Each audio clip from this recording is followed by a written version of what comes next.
Radio. Rishi Sunak has reassured the public that prison escapes are extremely rare as the hunt for a terror suspect who broke out of Wandsworth Prison continues.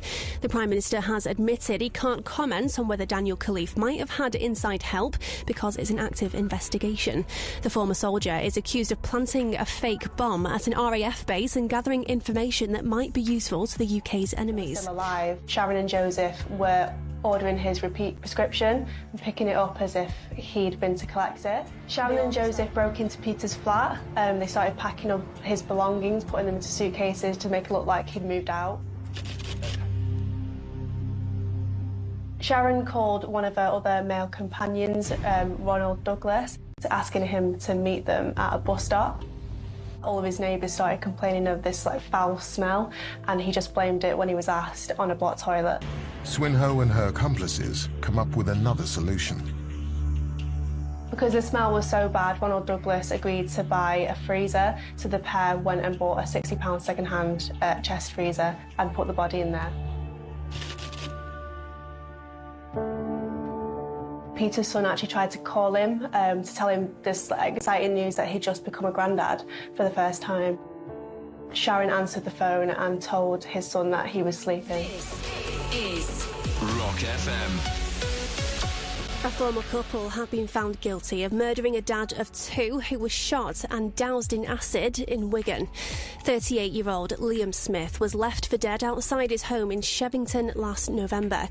The pair will be sentenced tomorrow. People in Lancashire are being told to plan ahead as consultants get ready to go on strike from tomorrow morning. It's going to last until Saturday. Health bosses are reminding people they can still use 111 though. The warning that it's going to bring almost all routine care to a standstill. And another day, another signing for Burnley. They've announced that England under-20 Aaron Ramsey is joining from Aston Villa. He signed a 5-year deal for an undisclosed fee.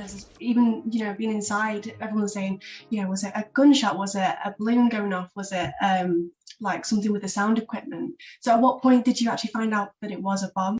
Yeah, I don't think we got confirmation for several hours. I think it was after midnight. Coming out, the young girls mainly, parents picking them up saying they heard a huge bang. Some were thinking it was like a gunshot, others were saying it was electrical or like a big balloon or some kind of bang. He was one of the cameramen that was working on the night of the blast. Went through, and the moment, I can pinpoint the moment now and I'll never forget it at all.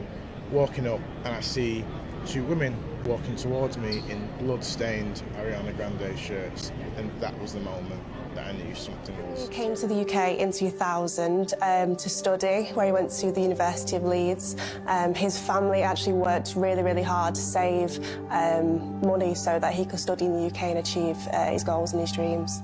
Yang really enjoyed gambling. He was a very big gambler.